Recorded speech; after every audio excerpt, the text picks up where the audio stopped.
Alex, congratulations. Thank you. How does it feel to be standing here, having just defeated the defending champion on centre court? There is a specific kind of silence that falls over a tennis court when a dream starts to die in front of 40 million people. And Alex Eala walked straight into it on center court. Her hands were shaking on a serve that used to be her shield. A whole nation was watching from living rooms and arenas back home, praying, and something invisible was already going wrong. What broke her was not Paolini. It was closer than that. And the real reason she didn't win has far less to do with the final score than most people think. The night the nation held its breath. Let me take you back to Monday evening, the 6th of July, because that is where this whole story cracks open. Alex Eala walked onto center court, not as some hopeful underdog anymore, but as the woman who had just torn down the defending champion 2 days earlier. The pressure sitting on her shoulders was unlike anything a Filipino athlete had carried into a tennis arena before. You could feel it in the way the crowd leaned forward every time she bounced the ball. By the time she lost that fourth-round match to Jasmine Paolini, 4-6, 6-4, and 3-6, something strange had already happened around the world. More than 1.2 million people had watched the highlights of her Swiatek win on the Wimbledon YouTube channel, which was more than twice the audience that tuned in for matches involving Novak Djokovic and Serena Williams. Think about what that means for a second. A 21-year-old from Quezon City had pulled a bigger crowd than two of the most famous athletes in the history of the sport. Back in the Philippines, the government had opened up the Phil Sports Arena in Pasig City for a free watch-along that could hold up to 8,000 fans. President Ferdinand Marcos Jr. had already called her a true inspiration and said tennis does not operate at a higher level than Wimbledon, so she is really world-class. And when it was finally over, when the last ball had dropped and the scoreline was sealed, Eala did not storm off in tears. She shaped her hands into a heart, held them up to a center court that rose to its feet for her, and told her millions of followers to never say die and play every point like your life depends on it. That standing ovation felt like a coronation dressed up as a good boy. But here is the thing that nobody clapping in that stadium wanted to admit to themselves. The very weapon that was supposed to carry her into the quarterfinals had abandoned her from the opening game. And it was the one part of her game everyone in the sport had been quietly worried about for over a year. The weapon that turned on her. Now we get to the real reason, and it is not a comfortable one. Eala did not lose that match because Paolini was some unstoppable force of nature. She lost it because of her serve.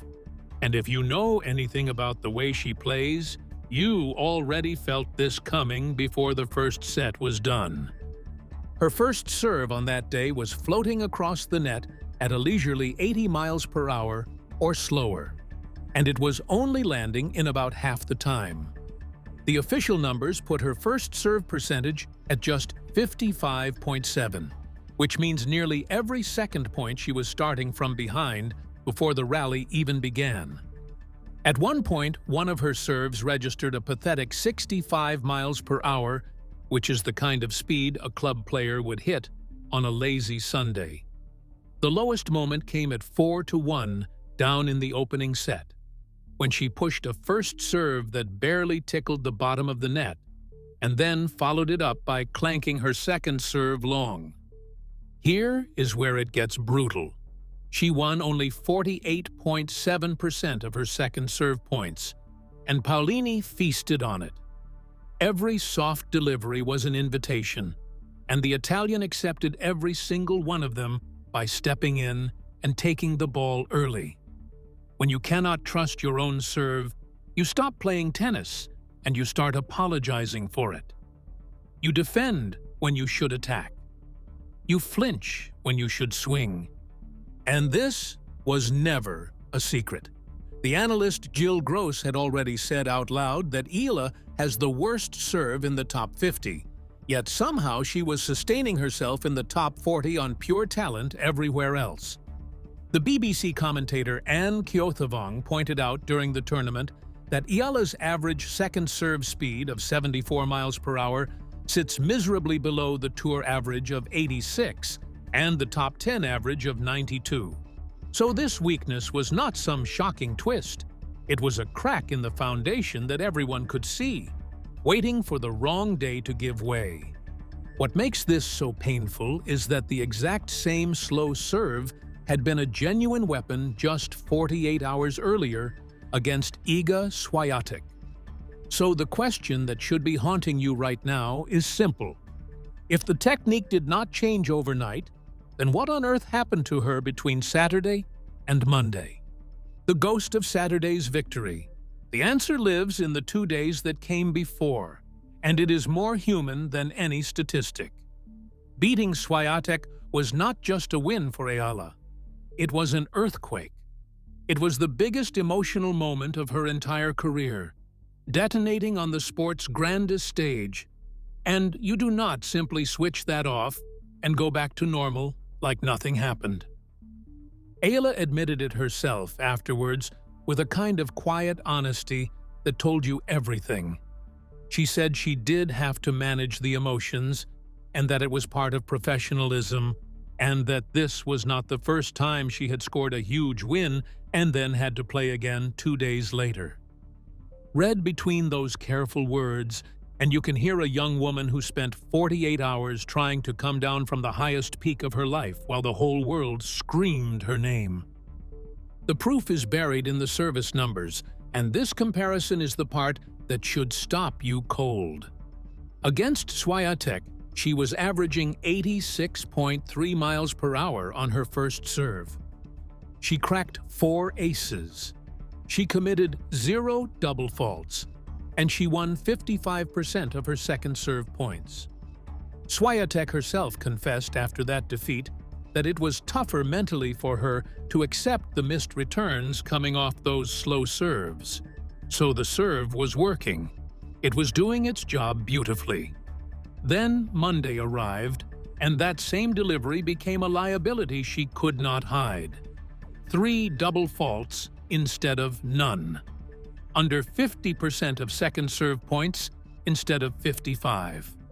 A Spanish outlet, Punto de Break, put it plainly by observing that the sky-high expectations after the Swiatek win weighed too heavily on her, and that she simply was not as fresh or as dominant as she had been 2 days before. She even had preventive tape wrapped around her left forearm, which she brushed off by saying it was more preventive than anything because it had been a long season. So the body was tired and the mind was still floating somewhere back on Saturday.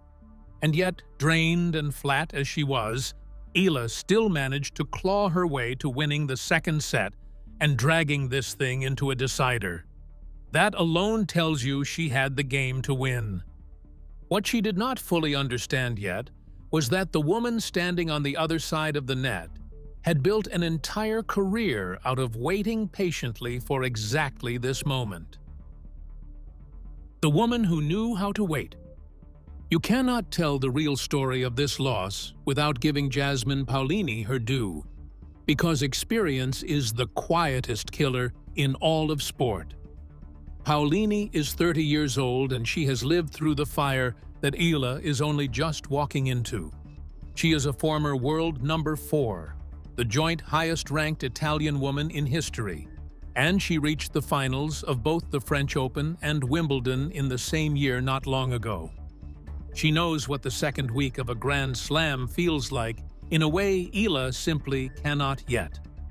And the beautiful irony is that Paolini arrived at this tournament looking like anything but a threat. Her season had been a mess. She was carrying a foot injury that had wrecked her grass court preparation, and she had lost her very first set of the entire fortnight by 6 games to love. Most players would have crumbled under that start. Instead, She looked at it and thought, well, it can only get better from here. And she built herself back up point by point, and game by game, like a veteran who has learned not to panic. That composure is what decided the tight moments. When the pressure was at its absolute worst in the deciding set, Paolini won 94% of her first serve points. She dropped just 5 points on serve across the whole set, and she did not face a single break point when it mattered most. She took 27 trips to the net and converted 18 of them, which is the mark of a player who trusts her instincts under fire. She even said she felt inspired by seeing Roger Federer sitting in the royal box, calling him her idol, and admitting she was trying hard not to think about him watching. This was the same Paolini that Eala had actually beaten earlier in the year in Dubai by 6 games to 1 and 7 games to 6. So this was not about talent superiority. This was about a woman who had been in the deep end before and knew exactly how to hold her breath while the younger stars started to drown in the occasion. And drowning is precisely what began to happen, because there is a single game in that deciding set where all of Eala's inexperience came pouring out at the worst possible time. And it is the moment this entire match quietly turned forever. The 2 points that changed everything. If you want to find the exact heartbeat where the dream slipped away, you have to look at the razor-thin margins, because this match was so much closer than the final score makes it seem. Midway through, the points were sitting almost dead level at 69 to Paolini and 68 to Eala. That is one single point of difference between the two of them. This was not a beating. This was a coin flip that kept landing on the wrong side for the Filipina. Rewind through the flow of it, and you can feel how fragile everything was. Paolini broke early in the first set and raced to 4-1, but Eala refused to fold and dragged it back to 4-5 before the Italian broke her one more time to steal the opener. In the second set, Eala came out swinging, wasted 3 break chances, then found her range. The most electric moment of her whole match came when she faced 0-40 on her own serve. 3 break points staring her down, and she reeled off 5 straight points to hold for 5-3 and level the contest. The crowd was roaring her name. Then came the decider, and the moment that will keep her up at night. With the set locked at 3 games apiece, Eala was serving, and she climbed to 40-30. She was 2 points away from holding for 4-4 and keeping her nose in front. And that is where the wheels came off. She sent a backhand long to bring it to deuce. She dragged a forehand wide to hand Paolini the advantage. Then she coughed up a double fault at the cruelest possible time and followed it with one more backhand sailing long. 4 unforced errors when she needed 4 clean points.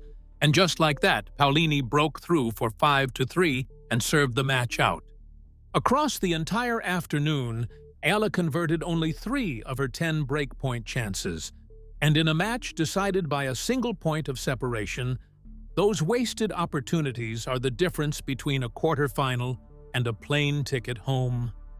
She said it herself in the press room afterward that at this level it comes down to details, and that they are very fine details. But here is what she may not have fully realized as she said those words. High up in the commentary booth, one of the greatest players who ever lived had already spotted the tactical flaw that was silently bleeding her dry, and it had nothing to do with nerves. What the legends saw that you didn't. This is the angle almost nobody talked about, and it is the one that turns this from a sad story into a fixable one. While the rest of the world was watching Eala's emotions, the 9-time Wimbledon champion Martina Navratilova was watching her serve placement, and she was frankly baffled by what she was seeing from the BBC booth. A graphic flashed up during the second set showing that Eala, a natural left-hander, was barely using the one advantage lefties are gifted at birth. Navratilova said it plainly. She said, "For a lefty, this is crazy." She pointed out that Eala was serving far too often out wide in the deuce court and down the middle in the ad court, which is the opposite of what a smart left-hander should be doing. Only a third of her serves were slicing away to the backhand, and Navratilova could not understand it. She said Eala has that wicked lefty serve, but she simply does not use it, and that the location was baffling her more than anything else on the court. Now, here is where it gets interesting, because the former British #1 Laura Robson pushed back and gave the counter-argument. Robson said that without more pace behind it, a wide serve on the ad court would just sit up in the slot and beg to be crushed by Paolini's backhand. So you only go out wide if you are willing to accelerate through it. That little disagreement between two experts tells you this was a genuine tactical puzzle, not a lazy mistake. And then, the former world #1 Caroline Wozniacki added the emotional layer that ties the whole thing together. She put the decisive collapse down to Eala's rawness, the ordinary growing pains of a young player still learning how to hold her nerve in the biggest moments, while making it clear she believes the best is still ahead. Even the reports out of the Philippines noticed that Eala kept leaking untimely errors off her backhand wing as the weight of the occasion climbed higher and higher. Even the reports out of the Philippines noticed that Eala kept leaking untimely errors off her backhand wing as the weight of the occasion climbed higher and higher. So put it all together. A serve everyone knew was fragile, a lefty weapon she was not aiming correctly. A mind still buzzing from Saturday, and a decider she gave away with her own errors. That is the real reason, and none of it is permanent. Which is exactly why this defeat might end up being the best thing that ever happened to her. Why losing might be her greatest win. Strip away the disappointment and look at what she actually walked away with, because the aftermath tells a completely different story than the scoreline. Eala did not just have a nice run. She banked £300,000 in prize money, which is roughly $396,000 US, and she collected 240 ranking points that pushed her total to a projected career high of world number 28. Every single loss should hurt this good. She became the first Filipino player in the Open era to reach the second week of a Grand Slam, stepping past the amateur era third-round finishes of the old Philippine greats who came before her. And the way she handled the defeat in front of the cameras was almost more impressive than the tennis itself. There was no bitterness and no excuse-making. She talked about controlling what she can control, about approaching those brutal moments with bravery and a steady mind and intensity so that she can look back and feel no regret. The most telling part is where her head went next. She talked about the US Open with genuine belief, saying this week will only add to her confidence, and that she walks into every match with the self-esteem and the thought that she is able to win. That is not the voice of a girl who got exposed. That is the voice of someone who just discovered the exact size of the gap between her and the very top, and realized it is smaller than she feared. President Marcos captured it perfectly when he posted that this remarkable Wimbledon run may have ended. But after what she accomplished, the world has only begun to see what Filipinos are capable of. The serve can be rebuilt. The lefty placement can be corrected. The nerves in a deciding set fade every single time you survive one. The talent that dismantled a defending champion is already there, permanent and undeniable. And the only thing standing between Alex Eala and a Grand Slam trophy is a weakness she already knows how to repair. So the real reason she did not win Wimbledon this year is not a tragedy at all. It is a to-do list, and she has years to check off every single box on it. Do you think Alex Eala fixes that serve and lifts a Grand Slam trophy before she turns 25? Or did Paolini expose a ceiling she will struggle to break through? Drop your honest take in the comments below.